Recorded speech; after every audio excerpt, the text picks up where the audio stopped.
कभी आपने सोचा है कि एक इंसान जिसके पास ना पैसे थे, ना कोई गॉडफादर, ना ही हीरो वाला चेहरा, लेकिन आज वही इंसान 500 से ज्यादा फिल्मों में काम कर चुका है।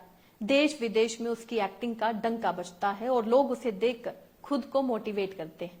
बात हो रही है अनुपम खेर की, एक ऐसा नाम जिसने साबित किया कि अगर जिद हो, जुनून हो और खुद पर भरोसा हो तो कुछ भी हो सकता है। जिनके ना सर पर बाल थे, ना 6 एब्स वाली बॉडी, लेकिन फिर भी उन्होंने इंडस्ट्री को बता दिया कि एक्टिंग सिर्फ चेहरे से नहीं, आर्ट से आती है। नमस्कार, मैं हूं रचना सेनवाल। एंटरटेनमेंट जगत की महान हस्तियों की कहानी में आज हम बात करेंगे अनुपम खेर के बारे में। 7 मार्च 1955 को हिमाचल प्रदेश के शिमला में जन्मे अनुपम खेर एक मिडिल क्लास कश्मीरी पंडित परिवार से आते हैं। उनके पिता पुष्कर नाथ खेर एक क्लर्क थे और मां दुलारी खेर एक हाउसवाइफ। घर में पैसे ज्यादा नहीं थे, लेकिन संस्कार, शिक्षा और मेहनत की कोई कमी नहीं थी। बचपन में ही अनुपम को थिएटर से प्यार हो गया। वो क्लास में एक्टिंग करके सबको हंसाते थे। जब बाकी बच्चे क्रिकेट और गेम्स खेलते थे, अनुपम अपनी मिरर के सामने डायलॉग बोलते रहते थे।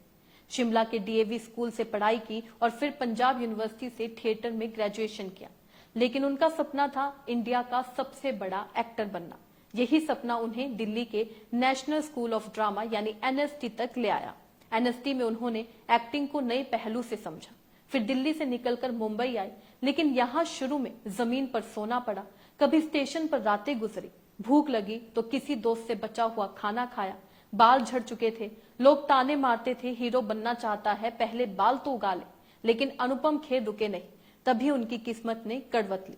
1984 में डायरेक्टर महेश भट्ट उन्हें अपनी फिल्म सारांश में लेकर आए। 28 साल के अनुपम को 65 साल का बुजुर्ग पिता बनना था, जिसका बेटा मर चुका होता है। उन्होंने ये रोल ऐसे निभाया जैसे ये उनकी खुद की कहानी हो। फिल्म में उनका डायलॉग, जिंदगी जीने के 2 ही तरीके होते हैं, एक जो हो रहा है होने दो, बर्दाश्त करते जाओ, या फिर जिम्मेदारी उठाओ उसे बदलने की। ये सुनकर देश भर में तालियां बजी। सारांश एक ऐसा मोड़ था जिसने उन्हें रातों रात पॉपुलर कर दिया। लोग पूछने लगे, ये आर्टिस्ट कौन है? इसके बाद अनुपम खेर ने पीछे मुड़कर नहीं देखा। उन्होंने 80 और 90 के दशक में एक के बाद एक शानदार फिल्में दी। राम लखन, दिल, बेटा, चालबाज, करण अर्जुन, दिलवाले दुल्हनिया ले जाएंगे और कुछ कुछ होता है जैसी सुपरहिट फिल्मों में अपनी एक्टिंग से हर रोल में जान फूकी।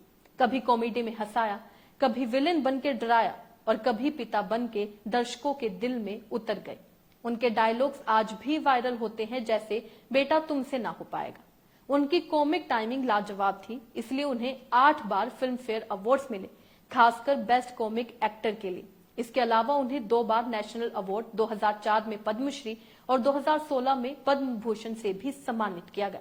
वह अकेले ऐसे अभिनेता हैं जिनकी फिल्मों की संख्या 500 से भी ज्यादा है और वो हिंदी, तमिल, तेलुगु से लेकर इंग्लिश और अंतर्राष्ट्रीय फिल्मों तक में नजर आए।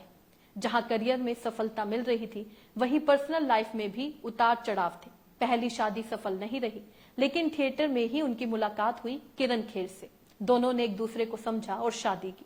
किरण खेर के पहले पति से एक बेटा सिकंदर खेर था, जिसे अनुपम ने पूरे दिल से अपनाया। आज भी अनुपम और किरण एक पावर कपल की तरह माने जाते हैं, थिएटर से लेकर फिल्मों तक।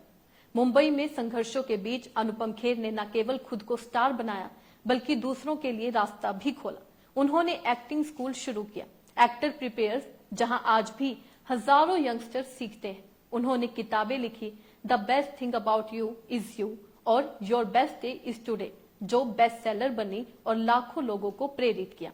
उनके मोटिवेशनल शो कुछ भी हो सकता है में वो अपने फेलियर से लेकर हिम्मत की पूरी कहानी सुनाते हैं। इतना ही नहीं, अनुपम खेर ने हॉलीवुड में भी काम किया।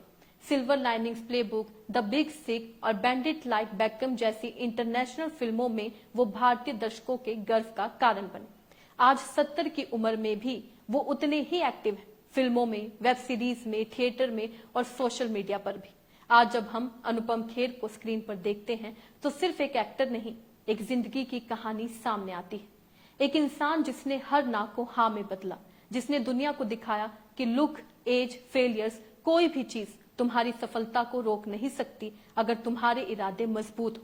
उनकी जिंदगी एक फिल्म से भी बड़ी स्क्रिप्ट है, एक ऐसी स्क्रिप्ट जिसमें ड्रामा है, इमोशन है, कॉमेडी है, संघर्ष है और अंत में जीत भी है। और शायद इसीलिए अनुपम खेर आज सिर्फ कलाकार नहीं, वो है एक एक्टिंग के इंस्टीट्यूट। खैर, तो ये थी अनुपम खेर की पूरी जीवनी। उनकी जीवनी से आपको क्या कुछ सीख मिली, अपने राय कमेंट में लिखकर जरूर बताइएगा। और ऐसे ही एंटरटेनमेंट जगत के महान हस्तियों के बारे में जानने के लिए हमारे साथ बने रहिएगा। धन्यवाद।